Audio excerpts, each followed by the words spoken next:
నమస్తే దూరదర్శన్ వార్తలకి స్వాగతం. నేను కావ్య. ముందుగా వార్తల్లోని ముఖ్యాంశాలు.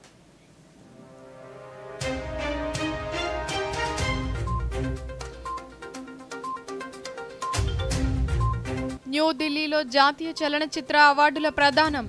దాదాసాహెబ్ ఫాల్కే అవార్డు అందుకున్న నటుడు మోహన్ లాల్. ఆంధ్రప్రదేశ్ షెడ్యూల్ కులాల ఉపవర్గీకరణ బిల్లుకు శాసనసభ ఆమోదం. గర్భిణులకు సురక్షిత ప్రసవంపై అవగాహన కల్పించాలన్న ముఖ్యమంత్రి చంద్రబాబు నాయుడు. రేపటి నుంచి రాష్ట్రంలో ఉపరాష్ట్రపతి సిపి రాధాకృష్ణన్ పర్యటన. వాయువ్య బంగాళాఖాతంలో అల్పపీడన ప్రభావంతో ఉత్తర కోస్తా జిల్లాల్లో భారీ వర్షాలు. వార్తల్లోని వివరాలు చూద్దాం. న్యూఢిల్లీలో ఈరోజు 71వ జాతీయ చలనచిత్ర అవార్డుల ప్రదానోత్సవం జరిగింది. రాష్ట్రపతి ద్రౌపది ముర్ము వివిధ విభాగాల్లో పలువురికి అవార్డులను ప్రదానం చేశారు. ప్రముఖ నటుడు మోహన్ లాల్ సినిమా రంగంలో అత్యున్నత గుర్తింపుకు దాదా ఫాల్కే అవార్డును అందుకున్నారు. ఉత్తమ నటులుగా షారుఖ్ ఖాన్, విక్రాంత్ మెస్సీ, ఉత్తమ నటిగా రాణి ముఖర్జీలు రాష్ట్రపతి చేతుల మీదుగా అవార్డులు అందుకున్నారు. అవార్డుల ప్రదానం అనంతరం రాష్ట్రపతి మాట్లాడుతూ మహిళలు సినిమా రంగంలో రాణించాలన్నారు. సమాన అవకాశాలు కల్పిస్తే మహిళలు సినిమా రంగంలో అసాధారణంగా రాణిస్తారని తెలిపారు. ఫాల్కే అవార్డు పొందిన మోహన్ లాల్ ఎంతో మంది ప్రేక్షకుల హృదయాలను గెలుచుకున్నట్లు కొనియాడారు. दादा साहेब फाल्के पुरस्कार से सम्मानित किए जाने पर मैं उन्हें बहुत बहुत बधाई देती हूँ।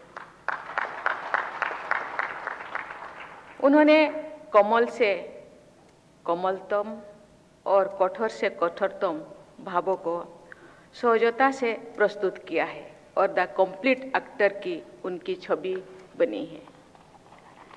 मुझे ये जानकर सुखद आश्चर्य हुआ है कि उन्होंने महाभारत के चरित्र कर्ण पर आधारित एक लंबे संस्कृत नाटक कर्णभारम में कर्ण भूमिका निभाई है।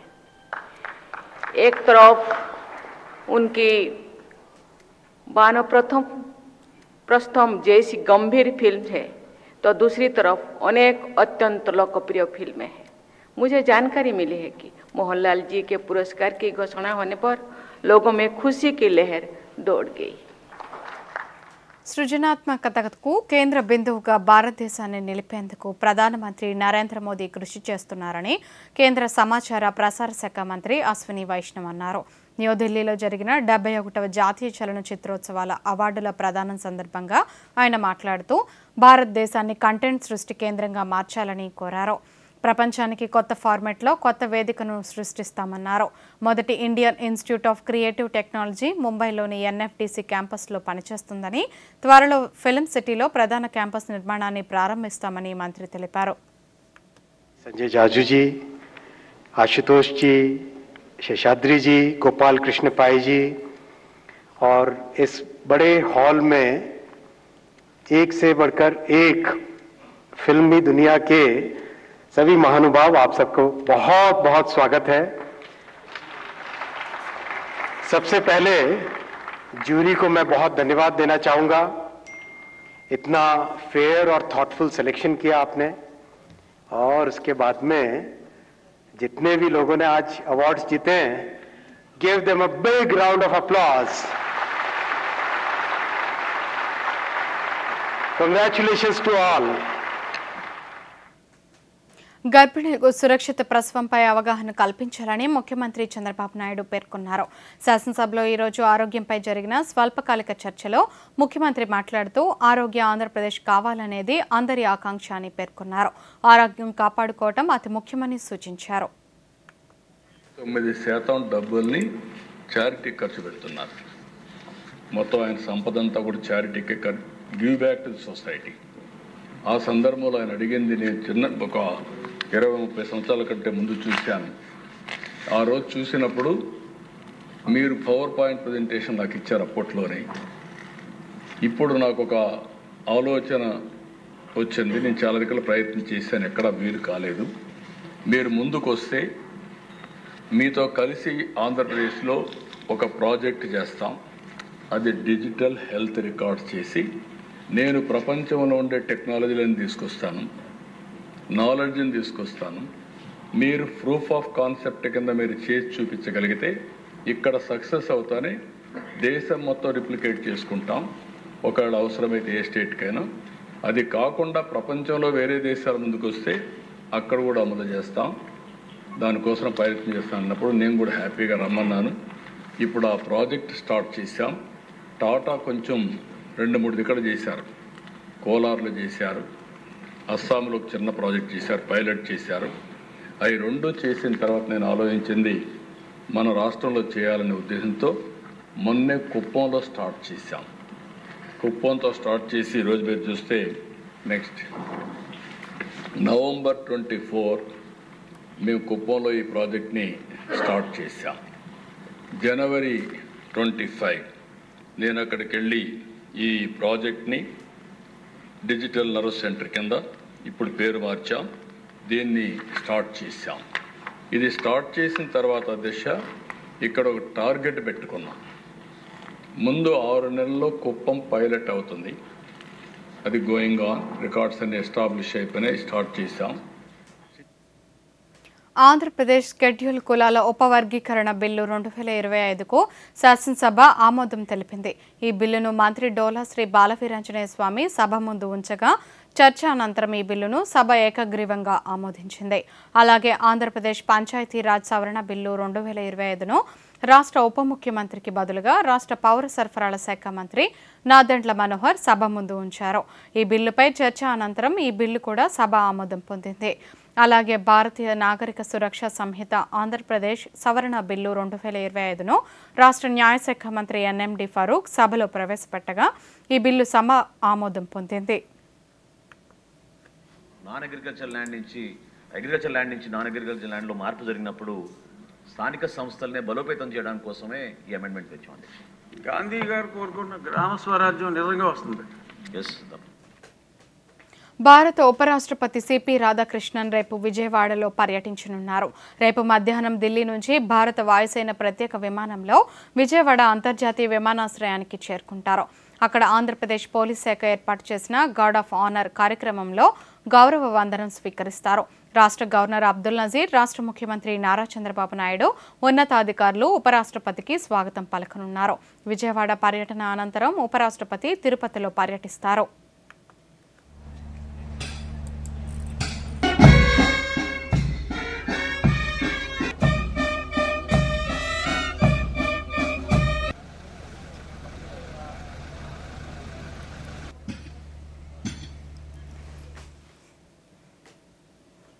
రేపు విజయవాడ ఉత్సవకు ముఖ్య అతిథిగా ఉపరాష్ట్రపతి సిపి రాధాకృష్ణన్ హాజరు కానున్న నేపథ్యంలో ప్రధాన వేదిక అయిన పున్నమి ఘాట్లో ఏర్పాట్లను విజయవాడ పార్లమెంట్ సభ్యులు కేసినేని శివనాథ్ పర్యవేక్షిస్తున్నారు. ఈ సందర్భంగా పోలీస్, రెవెన్యూ, పర్యాటక, పురపాలక విభాగాల అధికారులతో సమీక్ష నిర్వహించి పలు సూచనలు చేశారు. వీవీఐపీ, వీఐపీ, సాధారణ భక్తుల వాహనాల కోసం వేర్వేరు పార్కింగ్ జోన్లు కేటాయించాలని ఆదేశించారు. స్పష్టమైన సూచికలతో రాకపోకలకు ఎటువంటి అంతరాయం లేకుండా చూడాలని తెలిపారు. ఈ సందర్భంగా ఆయన మాట్లాడుతూ విజయవాడ ఉత్సవ్ కేవలం నగర పండుగ మాత్రమే కాదని రాజధాని అమరావతి ప్రతిష్టను ప్రతిబింబించే వేదిక అన్నారు. ఉపరాష్ట్రపతి పర్యటనతో ఈ ఉత్సవం జాతీయ స్థాయిలో ప్రత్యేక గుర్తింపు పొందనుందన్నారు. కార్యక్రమాలకి చాలా వైబ్రెంట్గా ఉంటారు, వైబ్రెంట్గా వస్తారు. నిన్న చాలామంది ఇక్కడ జరిగే కార్యక్రమాల్లో తాము కూడా పాల్గొని చాలా ఆనందం వేసింది. చూసాము, నిన్న మీరు అందరూ కూడా చూశారు. ఇవాళ స్టేజ్ కింద కూడా నిన్న చాలామంది విజయవాడ నగరవాసులు కూడా పాల్గొని డాండియాలో కానీ నృత్య వీటిలో కానీ చాలామంది ఇక్కడ వారు కూడా పాల్గొనడం చాలా ఆనందంగా ఉంది. తప్పకుండా విజయవాడ ఉత్సవం ఇదే రీతిలో రోజుకొక ప్రముఖులు, ఇవాళ నుంచి గవర్నర్ గారు వస్తారు, రేపు ఉపరాష్ట్రపతి గారు వస్తారు, ఎల్లుండి మహిళా కార్యక్రమం ఉండబోతుంది, తర్వాత ఇంద్రసేనారెడ్డి గారు వస్తున్నారు, 28వ తారీఖు పవన్ కళ్యాణ్ గారు వస్తున్నారు, 29వ తారీఖు గౌరవ రామ్మోహన్ నాయుడు గారు వస్తున్నారు. ఇట్లా చాలామంది మంత్రులు వాళ్ళ ప్రోగ్రాంలు. తిరుమలలో శ్రీవారి సేవకుల వ్యవస్థను మరింత పటిష్టపరిచేందుకు ప్రణాళికలు రూపొందిస్తున్నామని TTD board chairman BR Naidu తెలిపారు. తిరుమలలోని ఆస్థాన మండపంలో బ్రహ్మోత్సవాల్లో భక్తులకు సేవలను అందించేందుకు వివిధ రాష్ట్రాల నుంచి విచ్చేసిన శ్రీవారి సేవకులతో చైర్మన్ ఈరోజు ఆత్మీయ సమావేశం నిర్వహించారు. ఈ సందర్భంగా ఆయన మాట్లాడుతూ ముఖ్యమంత్రి చంద్రబాబు నాయుడు సూచనల మేరకు సేవకుల వ్యవస్థను మరింత విస్తృతపరిచేలా చర్యలు తీసుకుంటామన్నారు. దేశంలో ఎంతో మంది ప్రముఖులు శ్రీవారి సేవ చేసేందుకు ఉత్సాహం చూపిస్తున్నారని తెలిపారు. నారా చంద్రబాబు నాయుడు గారు ముఖ్యమంత్రి గారు ఈ యొక్క వ్యవస్థని బలోపేతం చేసి వారి యొక్క సేవలను వినియోగించుకోవాలని వారు ఆదేశించారు. దాని ప్రకారమే నేను ఇది రెండోసారి రావటం. ఎందుకంటే ఈ వ్యవస్థని బాగా బలోపేతం చేసి వారి సేవలందరూ కూడా ఉపయోగించుకోవటానికి ఈ అవకాశం ఉంటుంది. కాబట్టి ఇప్పుడు 5-6 రాష్ట్రాల నుంచి విదేశాల నుంచి ఎంతోమంది భక్తులు వచ్చి మేము సేవ చేస్తామంటున్నారు. ఇందాక మా వాళ్ళు చెప్పినట్టు ఒక సైట్ ఓపెన్ చేస్తే 30,000-40,000 మంది వస్తున్నారు. కానీ మనం 3,500 మందికే ఇవ్వగలుగుతున్నాం. కాబట్టి మిగిలిన వాళ్ళందరూ కూడా డిసప్పాయింట్ అవుతున్నారు. అది కాకుండా దీన్ని ఒక సిస్టమ్ లాగా తయారు చేసి దీన్ని బలోపేతం చేద్దాం, ఎక్కువ మందికి అవకాశం ఇద్దాం. శ్రీ సత్యసాయి జిల్లాలో మహిళా శిశు సంక్షేమ శాఖ ఆధ్వర్యంలో పోషణ్ మాహ్ కార్యక్రమాలు ఘనంగా నిర్వహించారు. కార్యక్రమానికి ముఖ్య అతిథిగా మున్సిపల్ కమిషనర్ క్రాంతి కుమార్ హాజరై అంగన్వాడీ కేంద్రాల్లో మహిళలకు పోషకాల లోపం వల్ల కలిగే అనర్థాలను తెలియజేశారు. ఈ సందర్భంగా సిడిపిఓ జయంతి మాట్లాడుతూ మహిళల్లో స్థూలకాయం తలెత్తకుండా జాగ్రత్తలు వహించాలని సూచించారు. ముఖ్యంగా బియ్యంతో చేసిన పదార్థాలను తినటం తగ్గించాలని, చిరుధాన్యాలు తినటం అలవాటు చేసుకోవాలన్నారు.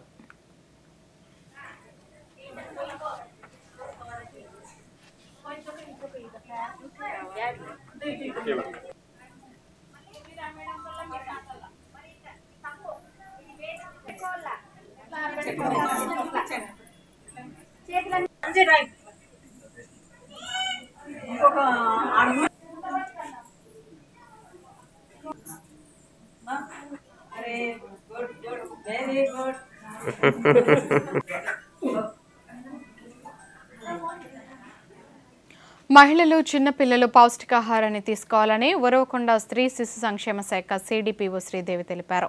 ఈరోజు ఉరవకొండ నియోజకవర్గం విడపనకల్లు మండలం పాల్తూరులో నిర్వహించిన పోషణ్ మాహ్ కార్యక్రమంలో ఆమె పాల్గొన్నారు. ఈ సందర్భంగా ఆమె మాట్లాడుతూ కేంద్ర ప్రభుత్వం పోషణ అభియాన్ పథకంలో భాగంగా గర్భవతులు, బాలింతలు, చిన్నపిల్లలకు పౌష్టికాహారాన్ని అందజేస్తుందని, ఈ పథకాన్ని ప్రతి ఒక్కరూ సద్వినియోగం చేసుకోవాలని తెలిపారు.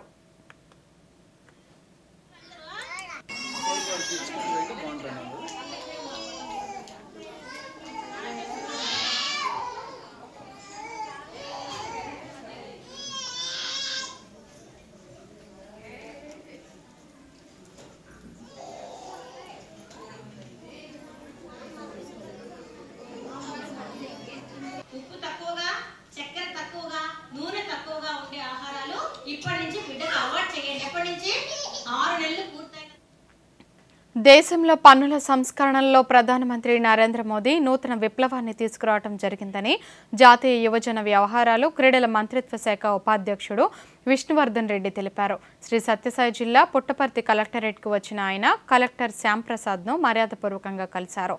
అనంతరం ఆయన మీడియాతో మాట్లాడుతూ ప్రపంచానికి ఆదర్శవంతమైన జీఎస్టీతో పేదలకు సంబంధించిన వస్తువులపై పన్నులను తగ్గించడం హర్షించదగ్గ విషయమన్నారు. జీఎస్టీని ఈరోజు భారత ప్రభుత్వం జీఎస్టీ 2 పేరుతో ఈ దేశంలో పేద ప్రజలకు సంబంధించినటువంటి అనేక రకాలైనటువంటి వస్తువుల మీద, పేద ప్రజల ఆరోగ్యానికి సంబంధించిన మందుల మీద లేదా ఇతర ఇన్సూరెన్స్ల మీద ఈరోజు పెద్ద ఎత్తున పన్నులు తగ్గించి పేద ప్రజల హృదయాలను దోచుకుంది. దీపావళి పండుగ సందర్భంగా నిన్న దేశ ప్రజలను ఉద్దేశించి భారత ప్రధాని నరేంద్ర మోడీ గారు మాట్లాడుతూ ఈ దేశంలో తీసుకొచ్చినటువంటి పన్నుల సంస్కరణలు వేగవంతంగా ప్రజలకు ఇంకా దగ్గరగా చేరాలంటే ప్రపంచానికి ఆదర్శంగా దేశంలో అనేక ఉత్పత్తులు తయారవుతున్నాయి. దేశీయ ఉత్పత్తులను మనం అందరం కూడా ప్రోత్సహించాలని చెప్పి వారు కోరడం జరిగింది. ఈ దేశంలో ఉన్నటువంటి ప్రజలందరూ కూడా గ్రామీణ ప్రాంతాల్లో తయారయ్యేటువంటి వస్తువులు కానీ, ఏ రాష్ట్రాల్లో తయారయ్యేటువంటి స్థానిక వస్తువుల మీద పెద్ద ఎత్తున వినియోగంలో తీసుకొచ్చి ఈ దేశంలో పన్నుల సంస్కరణలో మనంతు చేయగలపాలని చెప్పి భారత ప్రభుత్వం తీసుకొచ్చిన ఈ పన్నుల సంస్కరణ ఖచ్చితంగా పేద ప్రజల ఆర్థిక అభివృద్ధికి, అదేవిధంగా వాళ్ళ జీవన ప్రమాణాల పెంపుకు ఉపయోగపడుతుంది. వార్తల్లో చిన్న విరామం. త్వరగా కానీ గురు, ప్లీజ్ త్వరగా. ఇంకో మ్యాచ్ ఏదైనా ఉందా? అలాంటిదే అనుకో గురు, బ్యాంక్ వెళ్ళాలి తాతగారిని తీసుకొని. అవును కదా, వయసు అయిపోయినప్పుడు అప్పుడప్పుడు సహాయం కావాలి మరి. కానీ బ్యాంకింగ్ కాదు. అయినా గానీ ఆర్బీఐ ఉంటుంది సీనియర్ సిటిజన్స్ అందరికంటే ముందని. మీరు 70 ఏళ్లు నిండిన వారైనా, మీరు బ్యాంకుకి వెళ్ళలేకపోయినా బ్యాంకు మీ దగ్గరికి వస్తుంది అవసరమైన సేవలతో, అది యోగ్యమైన ధరలకి. సీనియర్ అందరికన్నా ముందు. ఆర్బీఐ అంటుంది విషయాలు తెలుసుకోండి, జాగరూకంగా ఉండండి. మీకు ఈ విషయం తెలుసా? ఇప్పుడు కేంద్ర ప్రభుత్వం కుట్టు మిషన్ల మీద కూడా జీఎస్టీ తగ్గించింది. నిజంగానా? అంటే ఇప్పుడు మేము కూడా సొంతంగా మిషన్లు కొనుక్కోవచ్చా? అవును, ఖర్చు తగ్గుతుంది కనుక తక్కువలో కొనుక్కోవచ్చు. ఒక్కో మిషన్ మీద 500 నుంచి 1000 రూపాయల వరకు తగ్గుతుంది. పొదుపు వలన వచ్చిన ధైర్యం మరియు ఆత్మవిశ్వాసం.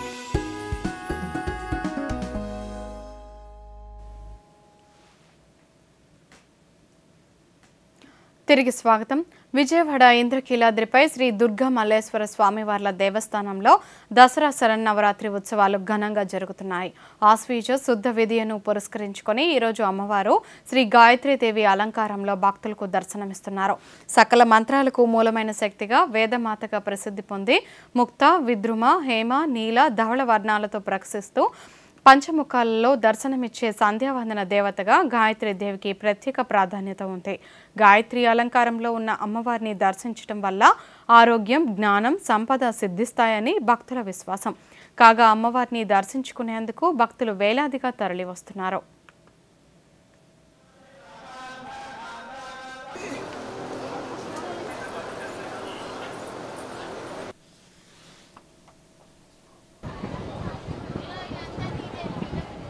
మేము అమ్మవారి దీక్ష 11 రోజులు తీసుకున్నాం. వేయడం వల్ల దశమి రోజు కాకుండా ఈ రోజు వచ్చాం.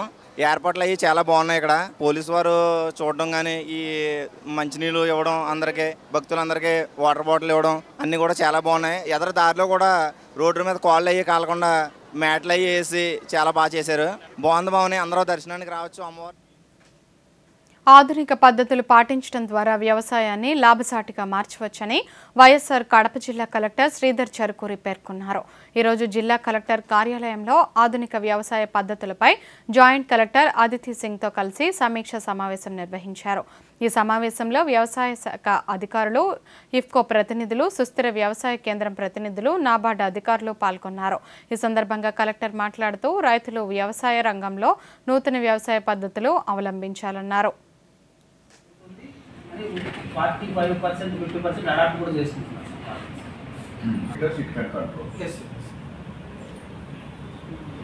This is the motor starter, sir. One is motor controller unit and so not from China. No, sir. Only gate valves are imported from Israel. Okay. So you go. ఇంకొకటి అట్మాస్ఫియరిక్ మెజర్ టెంపరేచర్, అది కంట్రోలర్లో ఉంటుంది, ఇక్కడ ఉంటుంది. ఇప్పుడు మనం ఫామ్లో ఎలా install చేస్తాము? రెయిన్ గేజ్ ఉంటుంది అది. ఇన్స్టాల్ చేయాలి. పెన్నా నది ఎగువ ప్రాంతాల నుంచి వరద నీరు కొనసాగుతూ ఉండటంతో నెల్లూరు జిల్లాలోని సోమశీల నుంచి నీటిని విడుదల చేయడం వల్ల పెన్నా నది దిగువ ప్రాంతాల్లో వరద ప్రవాహం పెరుగుతుంది. శరన్నవరాత్రి వేడుకలు కొనసాగుతున్న నేపథ్యంలో జొన్నవాడ ఘాట్లో నదీ స్నానాన్ని నిలిపివేస్తున్నట్లు ఆర్డీఓ అనుష తెలిపారు.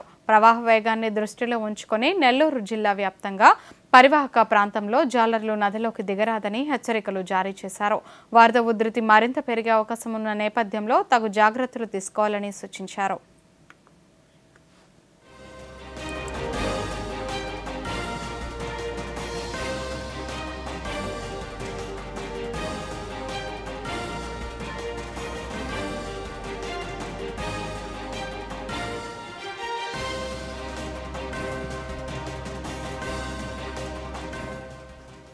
భారతీయ సనాతన వైద్యం ఆయుర్వేదం ఎలాంటి దుష్ప్రభావాలు చూపని ఏకైక వైద్యంగా గుర్తింపు పొందిన ఆయుర్వేదాన్ని నేడు అనేక ప్రపంచ దేశాలు అనుసరిస్తున్నాయి.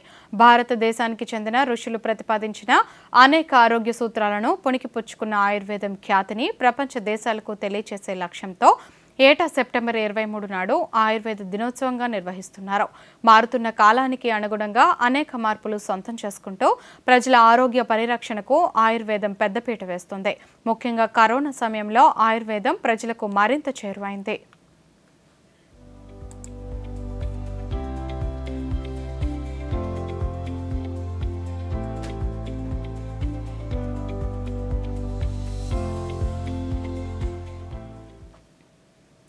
ప్రధానమంత్రి సూర్యఘర్ యోజన పథకం కింద తిరుపతి జిల్లాలోని స్వర్ణ నారావారిపల్లెకు స్కోచ్ గోల్డెన్ అవార్డు లభించింది.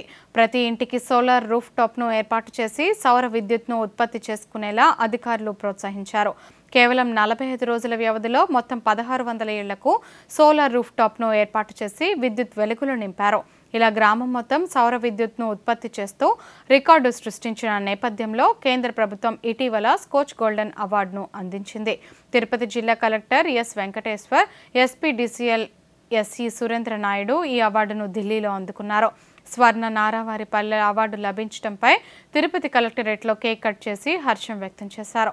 ఈ సందర్భంగా కలెక్టర్ వెంకటేశ్వర్ మాట్లాడుతూ మరిన్ని గ్రామాలకు పీఎం సూర్యఘర్ పథకం ద్వారా సోలార్ విద్యుత్ను అందించే ప్రయత్నం చేస్తామన్నారు. ఫ్యూచర్లో కూడా అటువంటి ప్రోగ్రామ్ జరిగినప్పుడు మనం అదే నిబద్ధతతో మనము కలిసికట్టుగా టీమ్.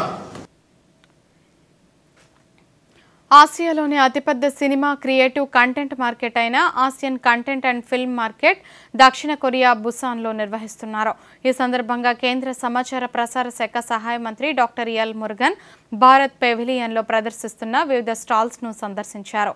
అంతేకాకుండా వేవ్స్ బజార్ కార్యక్రమాన్ని ప్రోత్సహిస్తూ సహ నిర్మాణాల కోసం అంతర్జాతీయ భాగస్వాములను భారత్కు ఆహ్వానించారు.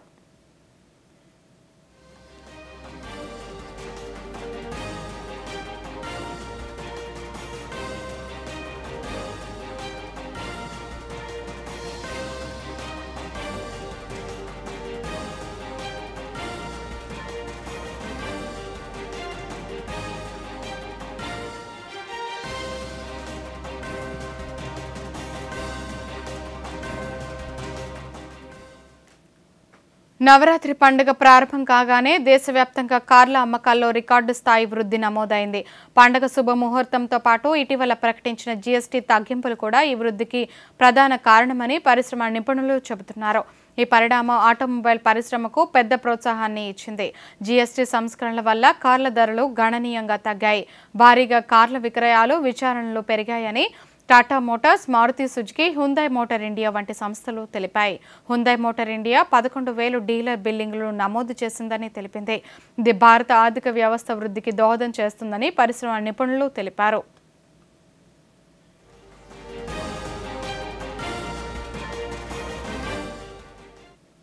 పునరుత్పాదక ఇంధన రంగంలో భారత్ కొత్త శిఖరాలకు చేరుకుంటుంది. ఢిల్లీలో జరిగిన సోలార్ పీవీ పొటెన్షియల్ అసెస్మెంట్ కార్యక్రమంలో కేంద్ర నూతన పునరుత్పాదక ఇంధన శాఖ మంత్రి ప్రహ్లాద్ జోషి పాల్గొన్నారు. ఈ సందర్భంగా ఆయన మాట్లాడుతూ భూమిపై సౌర పీవీ ప్యానెళ్ల ద్వారా భారతదేశం యొక్క మొత్తం సాధ్యమయ్యే సామర్థ్యం 3,343 గిగావాట్లు అని తెలిపారు. ఫ్లోటింగ్ సోలార్ సామర్థ్యాన్ని కూడా కలిపితే దేశం యొక్క మొత్తం సౌరశక్తి సామర్థ్యం దాదాపు 4,000 గిగావాట్లకు చేరుకుంటుందని మంత్రి తెలిపారు. 2047 నాటికి 1,800 గిగావాట్ల సౌరశక్తిని ఉత్పత్తి చేయాలని భారతదేశం లక్ష్యంగా పెట్టుకుందని మంత్రి తెలిపారు.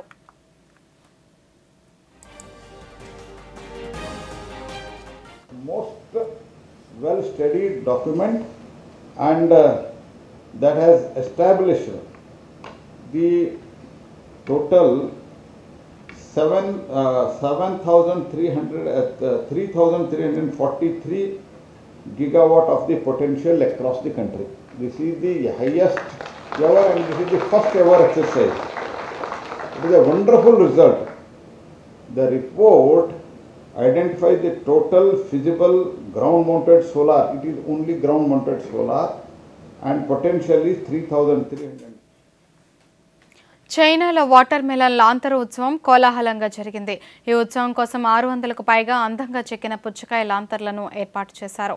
పుచ్చకాయ లాంతర్ల తయారీ అనేది దశాబ్దాల తరబడి అక్కడ కొనసాగుతున్న ఒక పురాతన సంప్రదాయం. పురాతన ప్రదేశాల్లో చేతితో తయారు చేసిన లాంతర్లను ప్రదర్శించారు. అంతేకాకుండా లైవ్ పర్ఫార్మెన్స్, లేజర్ ఎఫెక్ట్తో కూడిన కార్యక్రమాలు ప్రేక్షకులను ఎంతగానో ఆకట్టుకున్నాయి.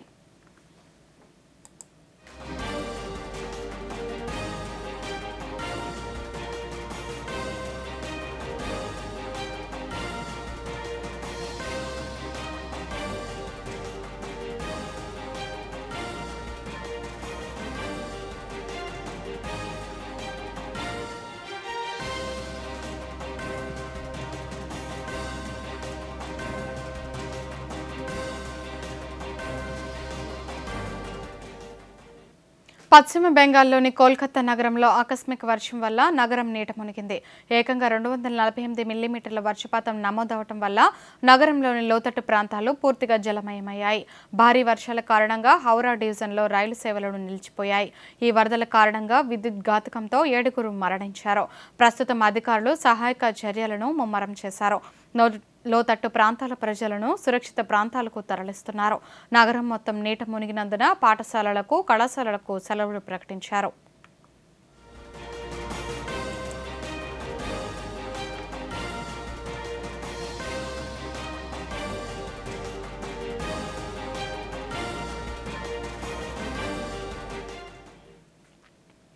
దేశంలో ఉద్యోగ కల్పన, సామాజిక భద్రతా పథకాలపై పెరుగుతున్న అవగాహనను సూచిస్తూ employees provident fund organisation EPFO కొత్త రికార్డును నెలకొల్పింది. 2025 జూలై నెలలో ఈపీఎఫ్ఓలో 21 లక్షల మందికి పైగా కొత్త సభ్యులు చేరారు. ఇది గత సంవత్సరం జూలై 2024తో పోలిస్తే 5.55% పెరిగింది. కొత్తగా నమోదు చేసుకున్న వారిలో 61% మంది అంటే 5 లక్షల మంది పైగా 18 నుంచి 25 ఏళ్ల వయసు వారు ఉన్నారు.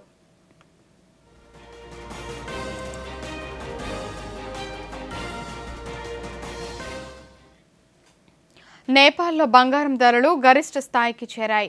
దేశీయ మార్కెట్లో బంగారం ధరలు మంగళవారం రికార్డును సృష్టించాయి. 24 క్యారెట్ల బంగారం ధర 1,86,730 నేపాలీ రూపాయలుగా ట్రేడ్ అవుతుంది. సోమవారంతో పోలిస్తే 1 తులం బంగారం ధర 3,900 నేపాలీ రూపాయలు పెరిగిందని federation of Nepal gold and silver dealers association తెలిపింది.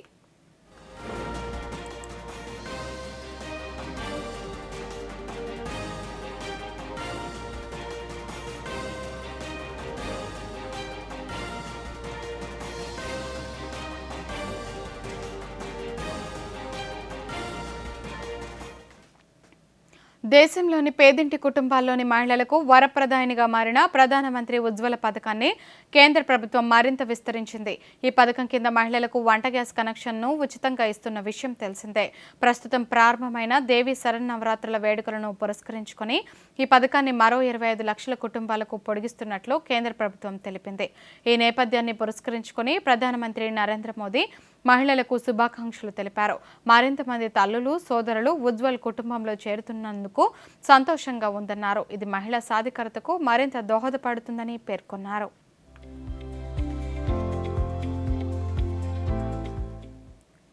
దేశీయ స్టాక్ మార్కెట్ సూచీలు ఈరోజు ఫ్లాట్గా ముగిశాయి. అంతర్జాతీయ మార్కెట్లో సానుకూల సంకేతాలు ఉన్నప్పటికీ మదుపరులు అప్రమత్తత పాటించారు. ఈ ఉదయం 82,147 పాయింట్ల వద్ద స్వల్ప నష్టాల్లో ప్రారంభమైన సెన్సెక్స్ ఇంట్రాడేలో 81,776, 82,370 పాయింట్ల మధ్య కదలాడింది. చివరికి 10 పాయింట్ల నష్టంతో 82,149 వద్ద స్థిరపడింది. నిఫ్టీ 2 పాయింట్లు పెరిగి 25,204గా నమోదైంది.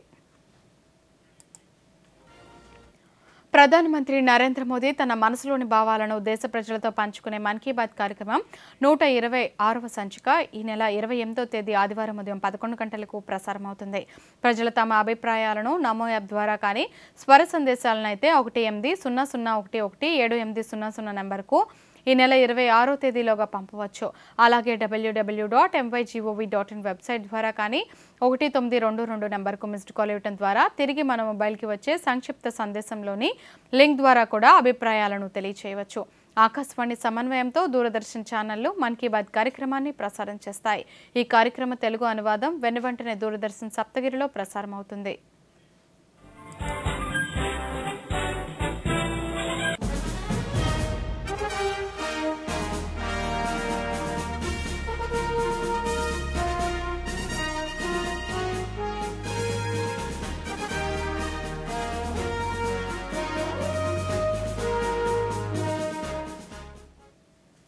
వాయువ్య బంగాళాఖాతం, దానిని ఆనుకుని ఉన్న పశ్చిమ బెంగాల్, ఉత్తర ఒడిశా తీర ప్రాంతాల్లో అల్పపీడనం కొనసాగుతుంది. దీనికి అనుబంధంగా ఉపరితల ఆవర్తనం కొనసాగుతుంది. దీని ప్రభావంతో ఉత్తర కోస్తా జిల్లాల్లో అక్కడక్కడ భారీ వర్షాలు కురిసే అవకాశం ఉందని అమరావతిలోని భారత వాతావరణ కేంద్రం అధికారులు తెలిపారు. అలాగే గంటకు 40 నుంచి 50 కిలోమీటర్ల వేగంతో ఈదురుగాలులు వీచే అవకాశం ఉందని తెలిపారు.